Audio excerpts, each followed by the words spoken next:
Mumbai railway संदर्भातली।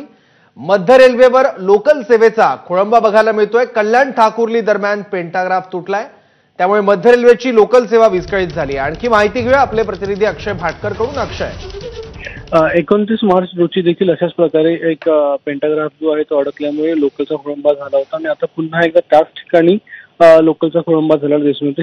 हा एक एम्प्टी रेक होता, म्हणजे रिकामी लोकल होती ही, जी स्टॅबलिंग लाईनला जात होती। त्यावेळी हा पेंटाग्राफ अडकल्याने ही लोकल थांबलेली आहे। 12:35 हा प्रॉब्लेम जो आहे तो अजूनही त्या ठिकाणी आहे आणि या एका लोकलच्या खोळंब्यामुळे मुंबईच्या दिशेने येणाऱ्या आणि मुंबईतून बाहेर जाणाऱ्या ज्या एक्सप्रेस ट्रेन आहेत त्या सगळ्याच गाड्या ज्या आहेत त्या आता वेगवेगळ्या ठिकाणी थांबून राहिलेल्या आहेत। कुठेही त्यांना पुढे, कारण की तिसरी आणि चौथी लाईन जी आपली फास्ट ट्रॅक जे बोलतो अप अँड डाऊन, तो या फास्ट ट्रॅक जे आहे ते सध्या बंद झालेली आहेत।